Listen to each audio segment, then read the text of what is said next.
Gente, abra sua Bíblia, por favor, na segunda carta de Paulo aos Coríntios. Segunda carta de Paulo aos Coríntios, capítulo 3. Nós vamos ler do versículo 7 até o versículo 11.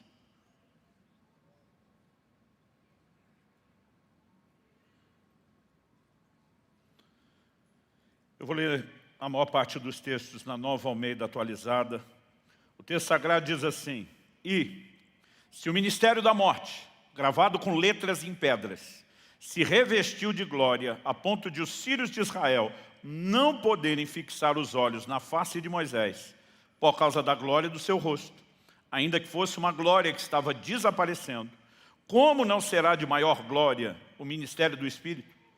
Porque se o ministério da condenação teve glória, em muito maior proporção será glorioso o ministério da justiça. Pois nesse particular, o que era glorioso já não tem mais glória diante da glória atual, que é muito maior. Porque se o que estava desaparecendo teve a sua glória, muito mais glória tem o que é permanente. Deus, suplicamos graça, favor do Senhor, a liderança do Teu Espírito na exposição, na aplicação da Tua Palavra. E oramos, ó Deus, por mais do que informação.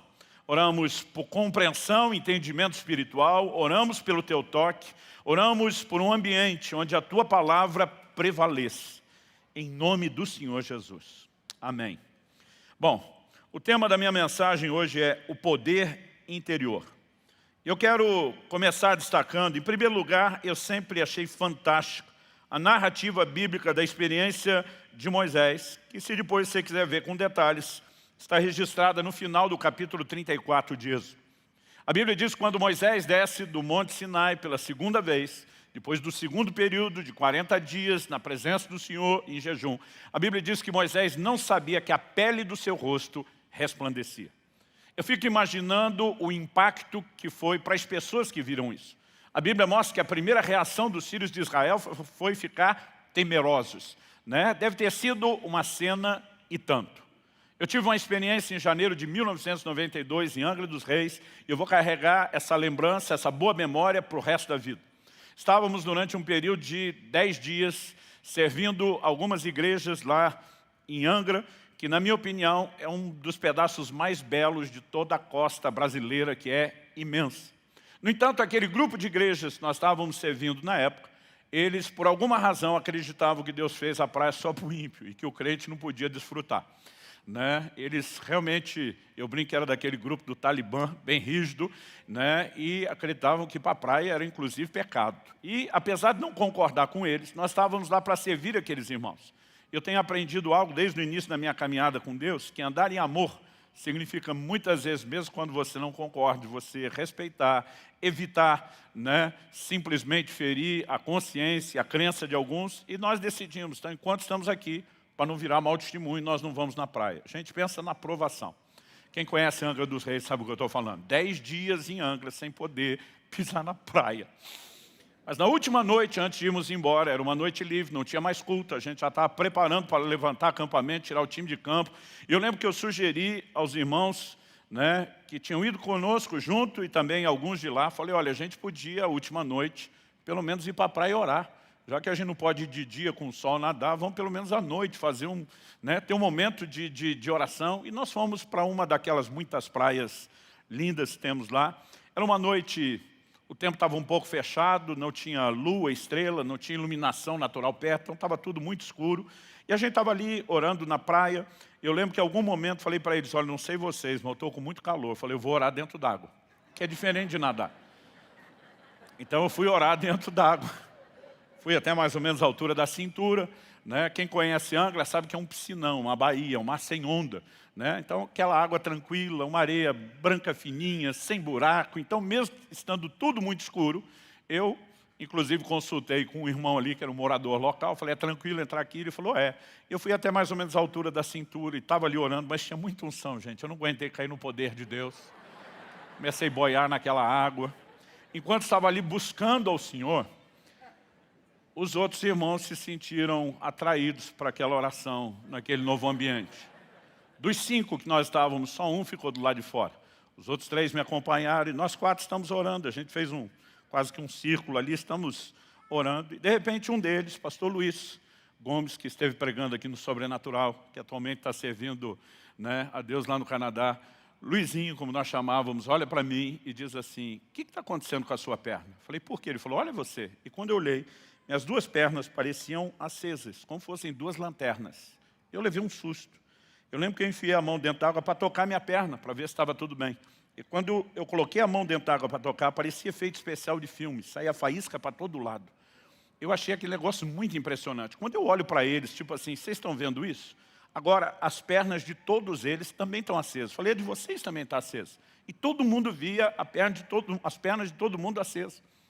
Eu não sou desse de empolgar, sair dando glória a Deus de cara. Eu lembro que eu perguntei para o irmão que tinha ficado do lado de fora, você está vendo alguma coisa diferente? Ele falou, olha, daqui a impressão que eu tenho é que as pernas de vocês estão acesas.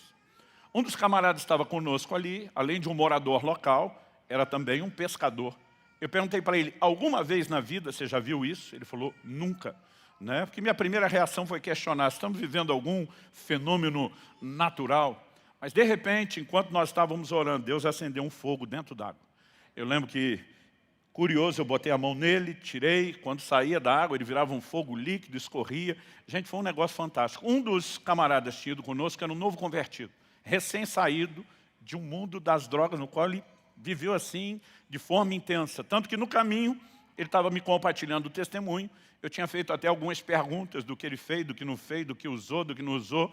E eu só lembro, quando ele viu aquele fogo acender, ele passou o resto da noite gritando, Jesus, isso é melhor que chá de cogumelo. E nós tivemos uma experiência assim, única, inesquecível. Gente, por que eu estou tentando contar isso? Eu achava o máximo que aconteceu com Moisés. A nossa não tem nem comparação. Por quê? A gente brilhou um pouquinho de noite, com tudo escuro. Moisés brilhou de dia, num lugar que o sol é profissional, não amador.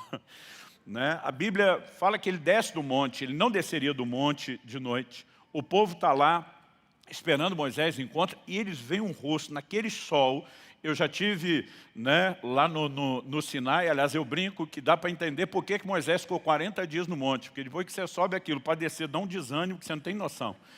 E ele não teria descido, hoje em dia, a gente tem caminhos facilitados para os turistas, e mesmo assim, a turma sobe de noite, com iluminação artificial, mas desce logo no início do amanhecer, né, porque é perigoso descer à noite. Então, ele desce de dia, o povo ainda vê o rosto brilhando, deve ter sido uma experiência única. Isso, com certeza, deve ter empolgado não só Moisés, como também o povo, que a princípio se assusta, mas depois, né, eles realmente, reconhecendo o que Deus estava fazendo, deve ter tido como algo singular, extraordinário. O apóstolo Paulo, movido pelo Espírito Santo, pega esse exemplo de Moisés. E ele começa a falar que o ministério da lei, o que ele chama de o ministério da morte, vem em glória.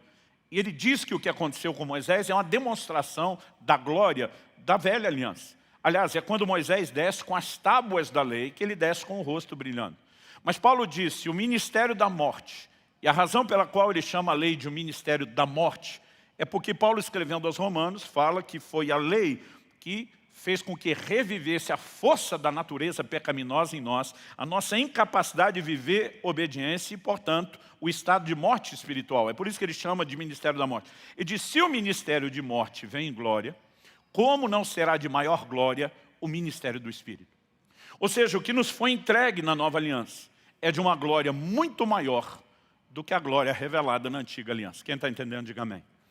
Agora, o que eu e você precisamos entender, quando a Bíblia está falando de uma glória maior, é muito mais o seu propósito, é muito mais aquilo que ela executa do que necessariamente a sua aparência. Porque a glória que Moisés experimentou era visível, exterior. A glória que está à minha e à sua disposição, ela não é necessariamente visível, porque ela é interior. Como sabemos que ela é interior? A gente leu só até o versículo 11 de 2 Coríntios 3. Mas se você esticar até o versículo 18, que ainda vem dentro do mesmo contexto, Paulo termina dizendo assim, todos nós, com o rosto descoberto, contemplando a glória do Senhor, somos transformados de glória em glória, na sua própria imagem, pelo Espírito, pelo Senhor que é o Espírito. Ou seja, ele está dizendo que a operação do Espírito, e o Novo Testamento né, classifica a nova aliança como ministério do Espírito, tem um propósito muito claro: nos transformar na imagem do Senhor Jesus. É uma transformação progressiva, e a Bíblia usa a expressão de glória em glória. Enquanto, de alguma forma, nós olhamos para essa glória da antiga aliança, que é inferior à glória da nova, enquanto nós olhamos para ela e a Bíblia fala de uma manifestação visível, aqui a Bíblia está falando de algo que é interior e invisível. Enquanto nós olhamos para a antiga aliança, a glória inferior, e a Bíblia diz que ela era temporária, porque a glória sumia do rosto de Moisés depois de um tempo. Ele precisava voltar na presença de Deus para dar uma recarga, um refil de glória. Mas ela não era permanente. Agora, a Bíblia está dizendo que a glória da nova aliança, que é maior, ela não é temporária, ela é permanente. E acrescente-se a isso um adicional que não pode ficar de fora dessa lista. Ela é progressiva, porque ele nos transforma de glória em glória, uma glória cada vez maior. Logo, ela também é progressiva. Enquanto estava orando a Deus pelas ênfases desse tempo onde estamos, encorajando vocês a viver o sobrenatural, o Espírito Santo me trouxe muito forte o direcionamento de tratar e trabalhar com vocês hoje o conceito do que eu quero classificar aqui, né, de o poder interior. Por quê? Muitas vezes nós temos uma grande empolgação com as manifestações externas, visíveis. Não tem como dizer que elas não são empolgantes. Falar para você que quando eu me lembro do que aconteceu em janeiro de 92, em Angra dos Reis, eu não fico empolgado, seria mentira, né? Empolgou na época, empolga até hoje, cada vez que me lembro. Todas as manifestações visíveis da glória de Deus, elas são empolgantes. E não tem nada de errado em eu e você nos empolgarmos com ela.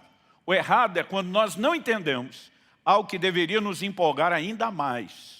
Ou seja, a minha intenção aqui hoje não é diminuir o nível de empolgação das manifestações visíveis, externas, mas é aumentar o seu nível de empolgação com a manifestação da glória ou do poder interior. Esse é o propósito da mensagem. Então vamos juntos considerar algumas coisas. Em primeiro lugar, eu queria destacar que o foco só numa obra exterior da parte de Deus, ele é errado, porque é incompleto. Não significa que Deus não vai agir do lado de fora e que muitas vezes Ele não vai fazer coisas extraordinárias, mas nós não podemos achar que é só isso, a ponto de se empolgar com isso e não com outra forma de Deus agir que não é necessariamente exterior. Vamos imaginar a dificuldade que o Senhor Jesus tem quando Ele vem para cumprir o seu ministério. Qual foi a primeira mensagem pública de Jesus? Nosso Senhor aparece, antes de dizer mera e simplesmente arrependei-vos e crede no Evangelho, ele associa e combina isso a uma outra mensagem. Ele diz: o tempo está cumprido e é chegado o reino de Deus. O que significa o tempo está cumprido? O anúncio da vinda do reino de Deus nas profecias do Antigo Testamento estava associado a um timing, a um momento específico. E uma das profecias que mais deixam isso claro está no livro de Daniel. No capítulo 2 nós lemos que o rei Nabucodonosor tem o que não é meramente um sonho, uma revelação divina. Mas ele não consegue entender. Daniel e seus amigos oram, Deus revela não apenas o que ele sonhou, mas a sua interpretação. Daniel se coloca diante do rei Nabucodonosor e diz: você sonhou com uma grande estátua composta de 4 tipos de metais. A cabeça era de ouro, o peito e os braços eram de prata, o ventre era de bronze, mas as pernas eram de ferro. Então ele olha para o rei e diz: a cabeça de ouro é você. O que ele está dizendo? Babilônia foi, isso é história, não é só relato bíblico, foi o primeiro império de proporções mundiais. Nunca antes na história alguém dominou o mundo da sua época. Babilônia foi o primeiro império mundial. Nós sabemos pelo próprio livro de Daniel, que a história confirma, que os medo-persas sucederam a Babilônia no domínio mundial. Então eles foram o segundo império mundial. O livro de Daniel já profetizou que o terceiro império, antes de acontecer, ele já havia profetizado, seria a Grécia. E a história nos mostra que foi a Grécia de Alexandre o Grande, o terceiro império mundial. Cada um daqueles 4 tipos de metais representava um império. Então, quando Daniel diz: a cabeça de ouro é você, mas ele diz: depois de você virá um reino inferior ao seu, ele está dizendo que cada mudança de metal é mudança de império.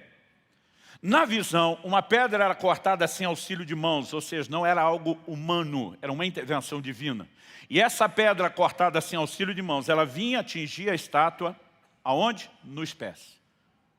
Em outras palavras, o anúncio era: nos dias do 4º império, a pedra virá. Quando você olha para o Velho Testamento, uma das maiores incidências nas profecias messiânicas sobre a vinda de Jesus está relacionado com a pedra. A pedra que os edificadores rejeitaram, a pedra de esquina, a pedra angular, e a lista vai longe. Essa pedra cortada sem auxílio de mãos era uma intervenção divina. O Messias viria nos dias do Quarto Império. Mas não apenas viria nos dias do Quarto Império. Ele atingiria a estátua, e a estátua inteira, a Bíblia diz, era esmiuçada e levada pelo vento. Qual era o significado da mensagem? Aquela pedra que destrói a estátua, agora ela cresce e torna uma montanha que enche toda a terra. Deus estava dizendo, eu vou colocar fim no reino dos homens e eu vou estabelecer o meu próprio reino na terra. Agora Jesus aparece nos dias do Quarto Império, o Império Romano, dizendo, o tempo está cumprido. Que tempo? O tempo anunciado pelas Escrituras. E ele diz, o reino de Deus chegou. Todo mundo que vivia aquela expectativa está pensando num reino físico, não necessariamente no reino espiritual. Por quê? Aquela estátua que seria substituída era um reino físico. E eles não conseguiram entender a expressão de um reino espiritual. E o Senhor Jesus teve uma certa dificuldade, vamos dizer assim, para trabalhar esse entendimento e essa compreensão.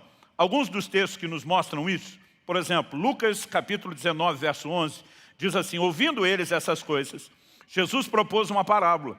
Visto estar perto de Jerusalém e lhes parecer que o reino de Deus havia de se manifestar imediatamente. Jerusalém era a capital do reino. Vamos imaginar o contexto, trocando lugar com ele, só para vocês entenderem, que Jesus, na versão brasileira, está indo para Brasília. A turma está dizendo, é agora que vai assumir o poder. Jesus olha e percebe que eles estão esperando que o reino vai se manifestar imediatamente. Então ele conta uma parábola. Qual a parábola? Lá em Lucas 19, ele vai falar sobre a necessidade de que esse rei se ausente por um tempo e que somente na sua segunda vinda é que o reino de fato seja estabelecido. Com isso, nosso Senhor nos mostrou que o reino físico será estabelecido somente por ocasião da sua segunda, não da primeira vinda. O que é que ele veio fazer na primeira vinda? Em Lucas, no capítulo 17, nos versos 20 e 21, a Bíblia diz assim, interrogado pelos fariseus sobre quando viria o reino de Deus, Jesus lhes respondeu, não vem o reino de Deus com visível aparência, nem dirão ele ou aqui ou lá está, porque o reino de Deus está dentro de vós. Na primeira vinda, Jesus está dizendo, eu ainda não vim estabelecer o reino físico, isso fica para o meu retorno. Nessa primeira vinda, eu vim estabelecer um reino espiritual. Esse reino será interior, vai se manifestar dentro de cada um de vocês. Você acha que isso era uma mensagem fácil de digerir para os discípulos? Não. A palavra de Deus nos mostra, lá em Mateus, no capítulo 20, nos versos 20 e 21, que a mãe de Tiago e João se aproxima de Jesus e ela diz, Senhor, eu tenho um pedido para lhe fazer. O verso 21 diz que Jesus perguntou, o que você quer? E ela respondeu, mande que no seu reino, esses meus dois filhos, se assentem um à sua direita, outro à sua esquerda. O que ela está dizendo? Quando o Senhor se assentar no trono da sua glória, deixa esses meus dois piar, ser um ministro da fazenda, o outro ministro do planejamento. Ela está pensando no reino físico, literal. Um dos evangelhos diz que os demais discípulos não gostaram disso. Por que não gostaram disso? Porque eles também queriam assentar à direita ou à esquerda. Todo mundo estava de olho no reino físico, em alguma projeção que teriam com isso. Porque era o nível de entendimento que eles tinham. Você pode observar uma outra dificuldade dos próprios discípulos de Jesus, de entender que foco só naquilo que é exterior é errado, pelo comportamento que eles tinham. Por exemplo, no Evangelho de Lucas, no capítulo 9, a partir do verso 51 até o 55, a Bíblia diz que uma aldeia de samaritanos não quis receber Jesus enquanto ele estava de viagem, porque o seu aspecto era de quem decididamente ia a Jerusalém. Os judeus não se davam com os samaritanos, e eles decidem, nós não vamos te acolher aqui. Os discípulos de Jesus ficam indignados, com aquela vontade da carteirada e dizer, você sabe com quem está falando? E a Bíblia diz que Tiago e João, que Jesus apelidou de Boanerges, filhos do trovão, isso não é porque eram dóceis, eram rudes pescadores, provavelmente tempestuosos no jeito de falar e comportar. A Bíblia diz que os dois viram para Jesus e disseram, o Senhor quer que nós oremos para que desça fogo do céu e os consuma? Provavelmente eles estavam inspirados na história de Elias, segundo Reis capítulo 1. Quando o rei Acabe manda um capitão com 50 soldados prender Elias, ele está no cimo do monte, a Bíblia diz que o capitão chega e fala para ele, homem de Deus, desce, o rei manda você descer. E Elias responde e diz, se eu sou homem de Deus, eu vou te dizer o que desce. Quem desce não sou eu, vai descer fogo do céu, vai consumir você os 50. Pum, incinerou todo mundo num instante. Vem um segundo capitão com 50, homem de Deus desce, se eu sou homem de Deus, vai ver o que é que vai descer, é fogo do céu. De novo, mais 51 incinerados. Vem o terceiro capitão e implora para Elias, não mate o mensageiro, tem nada a ver com a sua treta com Acabe, que a nossa vida seja preciosa aos seus olhos. A Bíblia diz que um anjo falou para Elias, desce, vai com ele. Eu acho que eles inspiraram nisso, porque manifestações externas são empolgantes. Eu dou graças a Deus que a maioria de nós não tem acesso a esse poder de fazer descer fogo do céu, porque a gente não teria capacidade de gerenciar isso direito. A gente sairia incinerando uns aos outros. Mas eles estão empolgados e eles se oferecem para Jesus. O Senhor quer? Tipo, é só o Senhor falar que nós pedimos, como se ele já tivesse alguma experiência nisso. O Senhor vira para eles e os repreende. E diz, vocês não sabem de que espírito são. O Filho do Homem não veio para destruir, veio salvar as vidas dos homens. Ele está dizendo, vocês estão focados em manifestações externas. Eu estou focado em transformação interior, em mudança de vida. E sabe, você vai percebendo que mesmo depois que o Senhor morre e ressuscita, eles ainda estão. E agora? O reino físico vem? Atos 1,6. É nesse tempo que restauras o reino a Israel. Tudo bem que antes da sua morte tinha esse negócio do reino dentro, mas e agora? Vai rolar do lado de fora? Ou seja, eles tinham um foco muito intenso naquilo que era externo e um foco muito pequeno, ou quase nenhum, naquilo que era interno. O que me faz fazer a seguinte pergunta. Como temos repetido esse mesmo erro hoje, atualmente, como igreja? Porque muitas vezes nós nos empolgamos com tudo aquilo que é externo. E como eu disse no início, a minha intenção não é baixar o nível de empolgação com o que é externo, mas nós precisamos aumentar em relação àquilo que é interno ou interior. Porque muitas vezes quando falamos de dons, quando falamos da unção, quando falamos de experiências com o sobrenatural, existe um elevado nível de empolgação. Mas quando falamos de um processo interior de transformação, a empolgação não é a mesma. Porque se fosse, nós estaríamos, no mínimo, nos doando a essa busca da mesma forma como a outra. Agora, se entendêssemos que essa glória ou poder interior é ainda maior, então a gente não deveria nem estar buscando só em pé de igualdade, mas talvez deveria haver uma ênfase ainda maior nesse processo de transformação interior. Mas a nossa limitação, a forte entendimento, tem roubado também a disposição de buscar, pelo menos da forma como nós deveríamos fazer.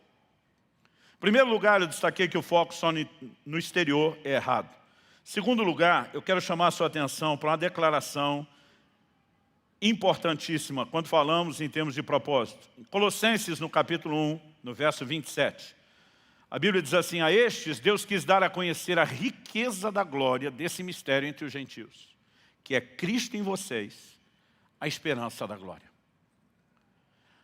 A Bíblia diz, Deus quis dar a conhecer a riqueza da glória, de um mistério. Mistério é porque aquilo não é facilmente enxergado ou perceptível. Está falando de um segredo, de algo que permaneceu oculto.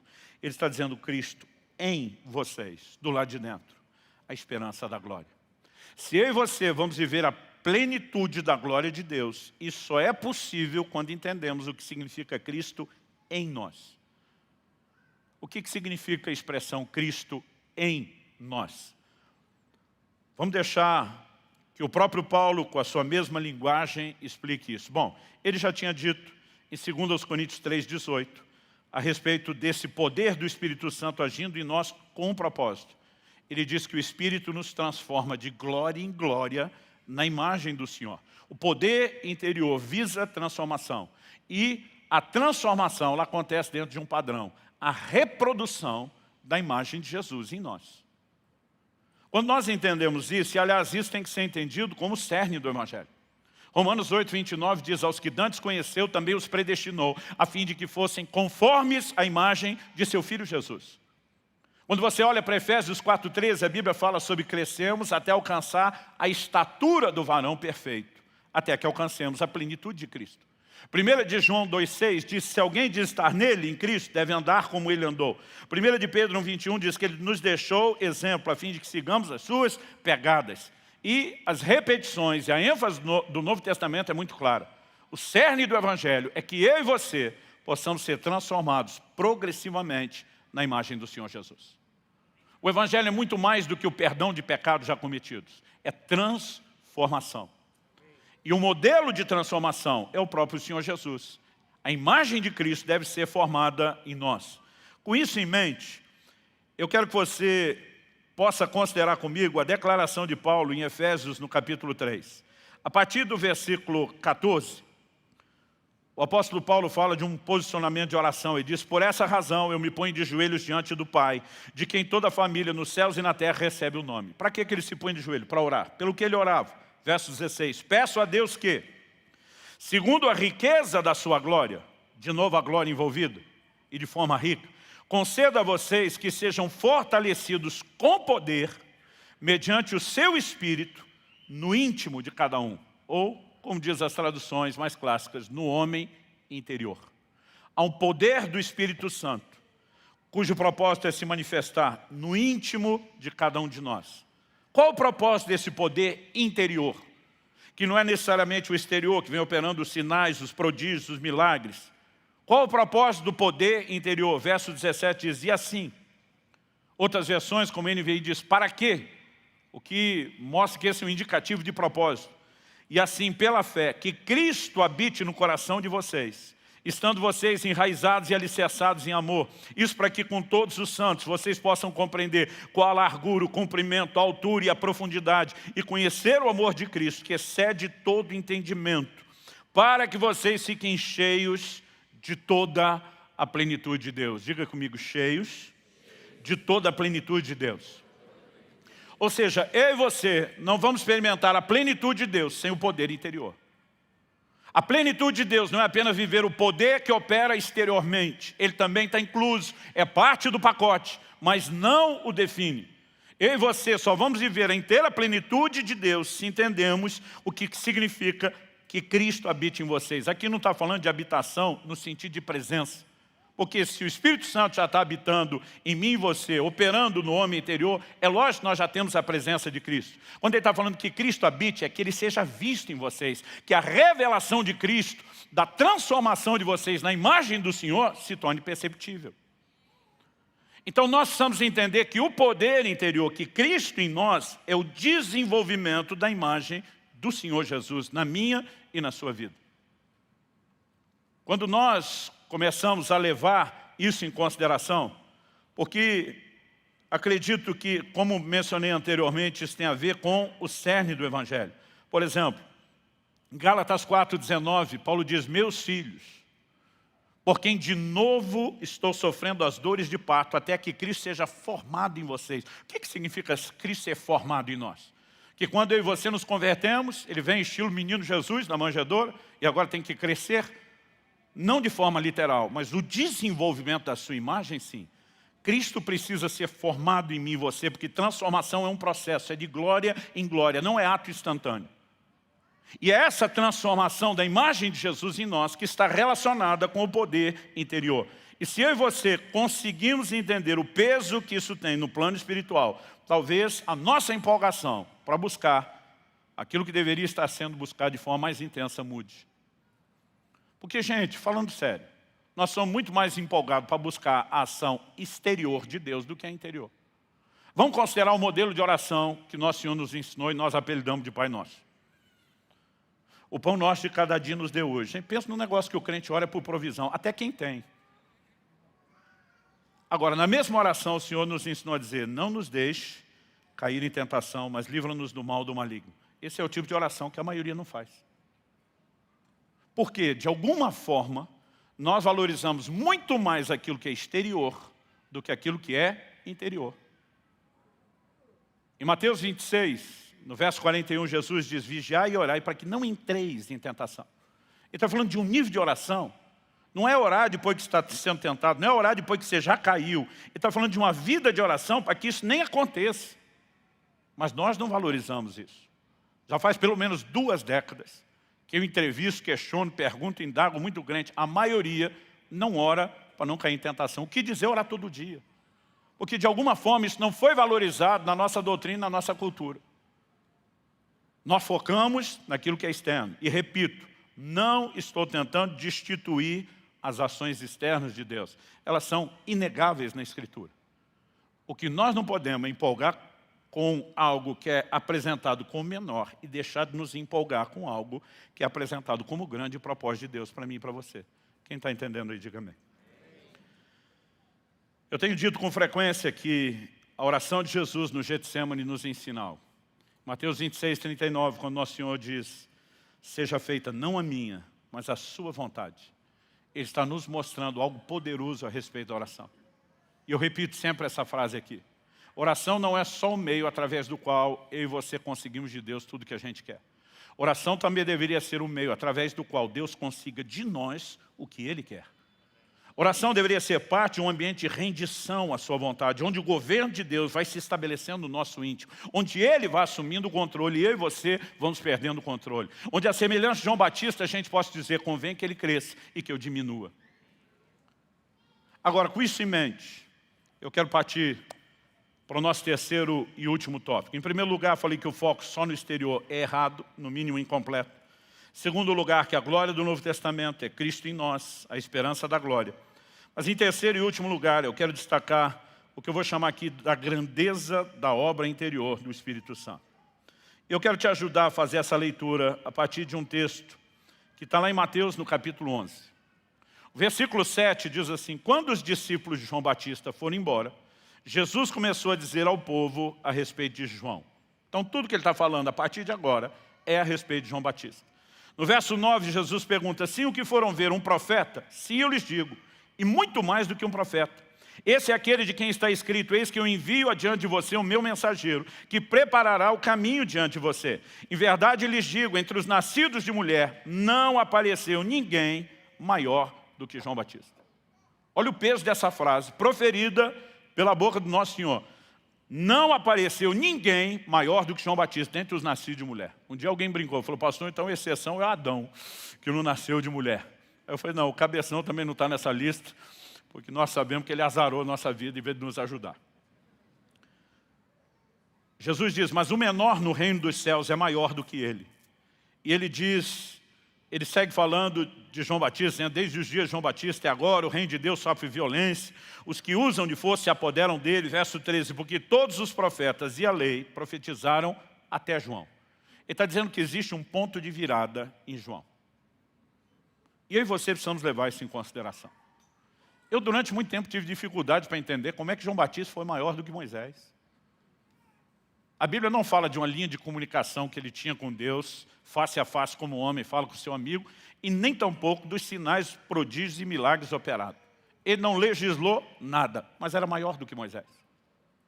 Ele não operou os milagres de Elias, embora tenha vindo no espírito e no poder de Elias. Houve arrependimento, mas não desceu fogo do céu, não teve nada de muito diferente ou visível. Ele não compôs canções de adoração a Deus, nem foi chamado de um homem segundo o coração de Deus como Davi, mas era maior do que Davi. Era maior do que Samuel. E durante muito tempo eu dizia: esse camarada não escreveu nada. Não há registro de um único milagre que ele operou. Ele precede Nosso Senhor, tem um ministério impactante, eu não estou tentando diminuir isso, mas quando compara com os grandes vultos, como ele pode ser maior do que eles? O problema é que durante muito tempo eu pensava em ser maior na perspectiva de realização. O grande diferencial de João Batista está no anúncio do seu nascimento. O anjo anuncia a seu pai Zacarias: ele será cheio do Espírito Santo desde o ventre da sua mãe. Ele vai carregar algo interno que os da antiga aliança não tinham. Ninguém no Antigo Testamento nascia de novo. Eles experimentavam o Espírito do Senhor vindo sobre eles. Não era algo permanente.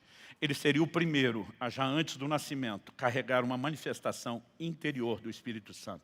É por isso que depois de Jesus dizer que João Batista é maior do que todos os outros, ele diz: mas o menor no reino, o mafulamba de nós, é maior do que João Batista. Porque eu e você não só teríamos a obra interior, mas ainda teríamos o novo nascimento. E ele está dizendo: João Batista foi alçado a um patamar maior do que os outros, e nós seríamos alçados a um patamar maior do que João Batista. Gente, ouvindo isso da boca do Senhor Jesus, nós precisamos nos empolgar com o poder interior. Há uma glória maior, e essa glória é o poder de transformação na imagem do Senhor Jesus. O Evangelho tem que se tornar para mim e para você mais do que um meio de obter uma vida terrena melhor. Ele é muito mais do que isso. Ainda que Deus vai intervir em circunstâncias da nossa vida presente, nós estamos trabalhando em função daquilo que é eterno. Aliás, Paulo disse, é só para essa vida que esperamos em Cristo. Nós somos de todos os homens os mais infelizes. Nós estamos vivendo a construção de algo extraordinário e nós precisamos olhar para a grandeza dessa obra interior do Espírito Santo. Gente, eu olho para aquilo que Deus tem feito na terra nos últimos anos, eu diria nos últimos séculos, é extraordinário. A maioria de nós talvez não tenha noção, porque não estudou muito a história da igreja.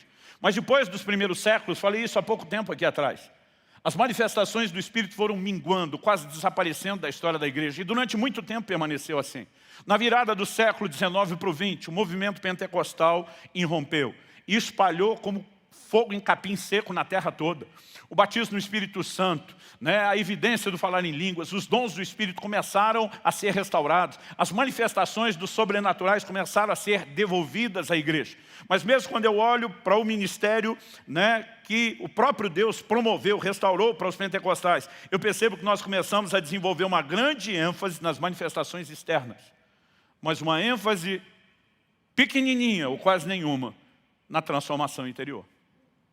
Depois de décadas de um mover do Espírito progressivo, iniciou-se mais ou menos na virada da década de 50, ali para 60, começa a se espalhar pelo mundo todo uma mensagem de fé.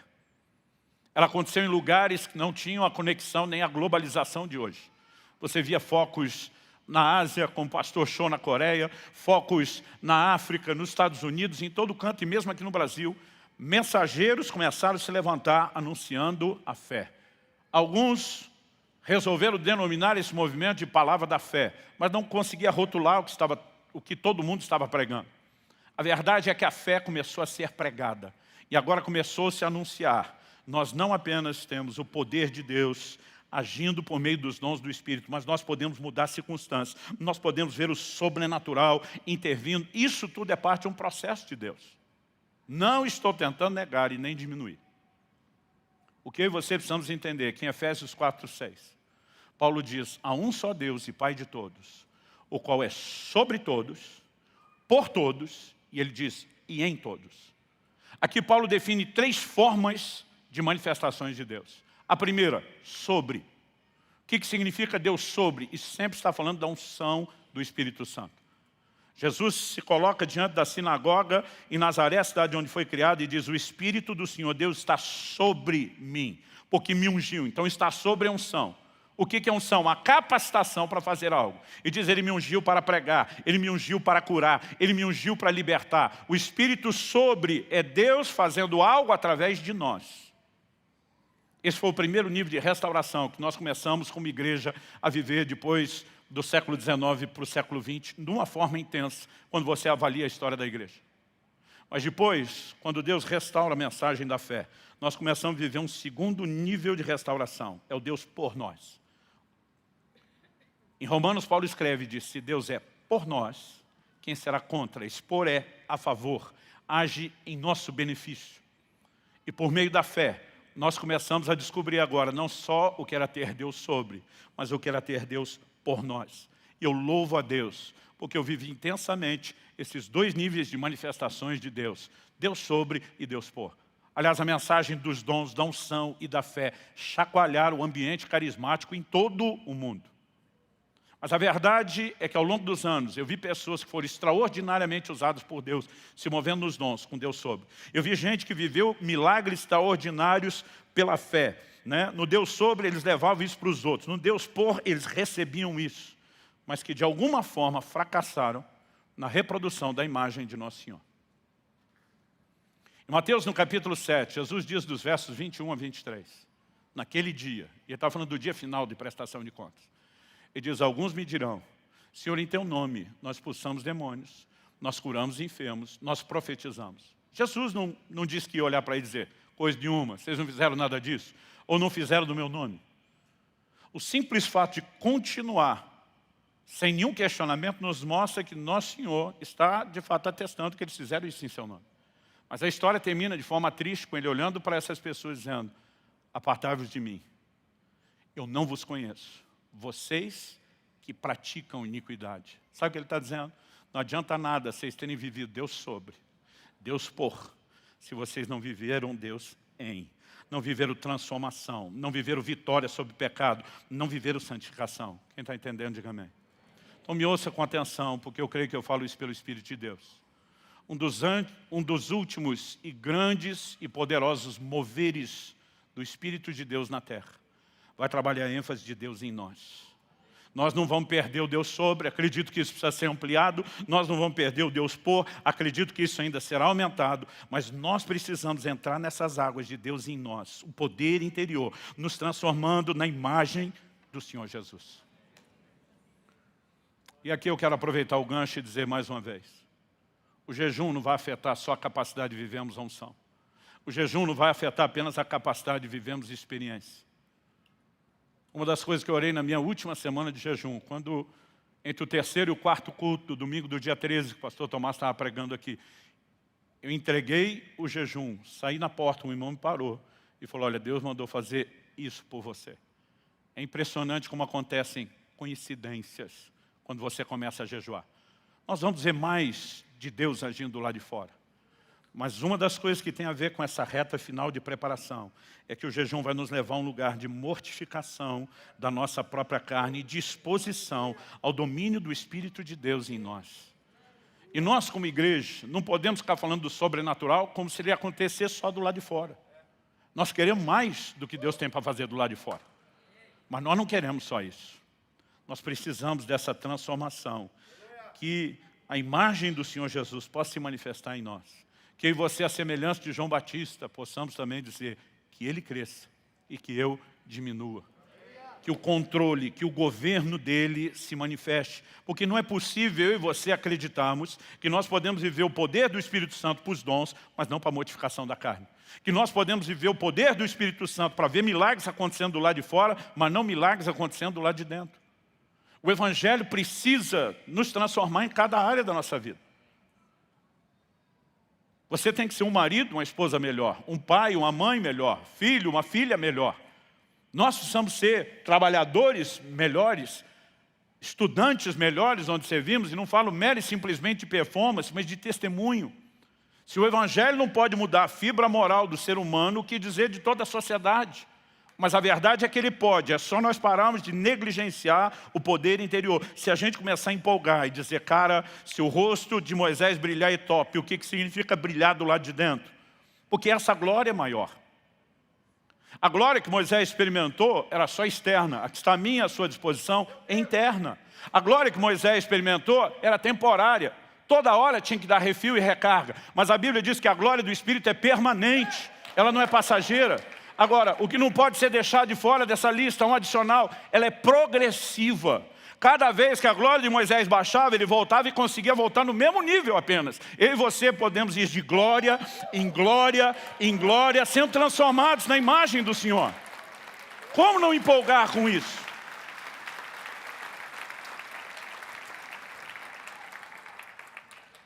A Bíblia diz que Jesus foi cheio do Espírito Santo. E quando foi cheio do Espírito Santo, a primeira obra do Espírito Santo não foi levar Jesus para o ministério. A Bíblia diz que o Espírito leva ao deserto, para um tempo de jejum e para ser tentado pelo diabo.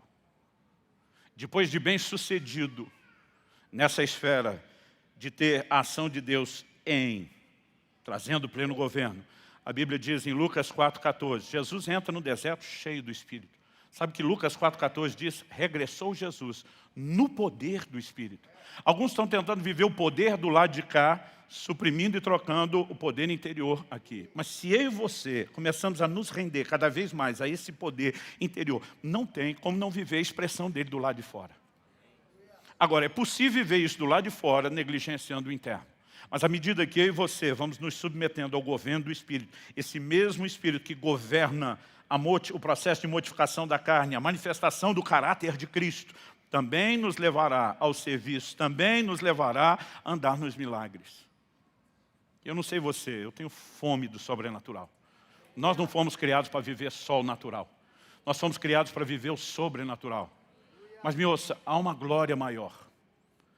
E se nós não conseguimos enxergar e entender isso como não só o propósito de Deus, mas como algo empolgante que nos estimula, nós vamos viver negligenciando essa busca e, consequentemente, o resultado que ela produziria se eu e você estivéssemos nos movendo nela. Então, o meu apelo a você é que, embora para muitos avivamento seja visto só como manifestações externas de sinais, eu acredito que deveria ser medido, em primeiro lugar, por transformação interior, acompanhada de sinais, mas nunca substituída pelos sinais. E eu quero te encorajar a seguir buscando o sobrenatural, sem jogar fora suas orações por essas manifestações externas, mas valorizando o poder interior. Você recebe essa palavra em nome de Jesus? Feche seus olhos por um instante, assentado mesmo. Eu quero que você ore comigo. Você que nos acompanha pela transmissão na internet, pode orar conosco agora. Você que acompanha a gravação e não necessariamente ao vivo, pode parar nesse momento, estiver assistindo, para orar conosco. Eu quero que você, por alguns instantes, possa se colocar diante de Deus e dizer: Senhor, abre o meu entendimento.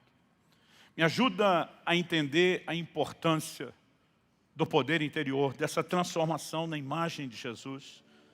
O que eu ouso classificar como cerne, o centro, o propósito do Evangelho, a reprodução da imagem de Cristo em nós. Talvez seja um bom momento, inclusive, para você dizer: Senhor, eu me arrependo.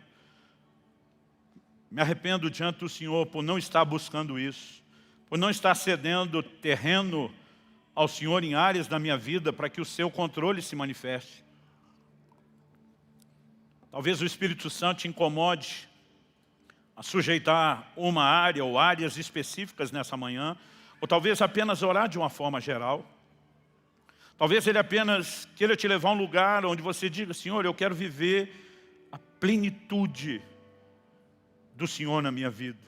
Eu quero viver o pleno governo de Cristo. Talvez seja uma boa hora de dizer: um dia eu te confessei como Senhor, mas eu quero avançar. Eu quero dar passos onde o teu senhorio realmente se expanda para todas as áreas da minha vida. Ao longo de 30 anos servindo a Deus no ministério, pregando já há mais de 30 anos, eu louvo a Deus por cada milagre que eu vi, por cada manifestação dos dons, por cada milagre que Deus me usou para produzir na vida de alguém, ou por cada milagre que eu, pela fé, pude receber. Mas sabe, existe um desespero crescente dentro de mim. Eu quero ser mais parecido com Ele.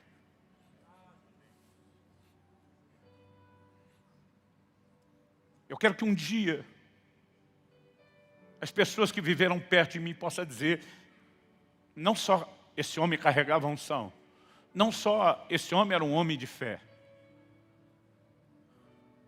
mas eu quero que as pessoas possam dizer: Ele nos inspirou a ser parecido com Jesus. O mais importante é o dia quando eu estiver diante de nosso Senhor e dizer: filhos, você conseguiu se render ao meu espírito para ficar cada vez mais parecido comigo. Nós não podemos subtrair o sobrenatural da transformação. Nenhum de nós será um crente melhor pelo seu esforço humano. Nenhum de nós vai alcançar isso sem a graça de Deus e o poder do Espírito Santo. Mas não é possível que a gente creia que esse poder funciona para coisas externas, mas não internamente. E o propósito da palavra hoje não é só trazer instrução, ela gera fé no meu e no seu coração. Ela produz uma capacidade de resposta. E eu gostaria que você pudesse, nos próximos minutos, orar como você entendesse, mas sujeitando-se ao governo de Deus, ao senhorio do Senhor. Faça isso do seu jeito, da sua maneira, com as suas palavras. Espírito Santo, a tua palavra foi anunciada. Mas nós precisamos de mais do que isso. Nós oramos pelo teu toque.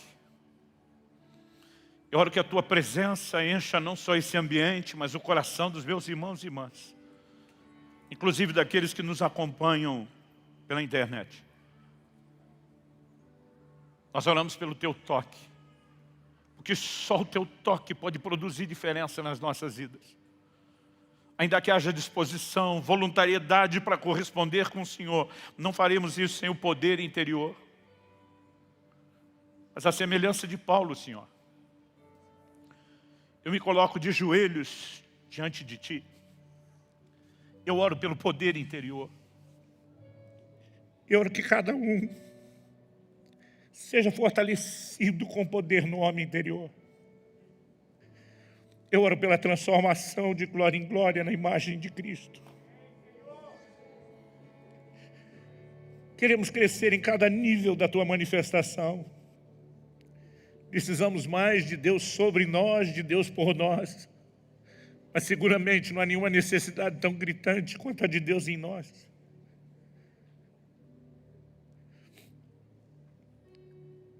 E nós queremos ouvir e corresponder com a Tua voz. Clamamos por algo não apenas aqui e agora, mas que vai além desse culto, além dessa reunião. Clamamos por um novo tempo sobre essa casa, sobre a vida de cada um dos nossos irmãos e irmãs. Em nome de Jesus. Em nome de Jesus.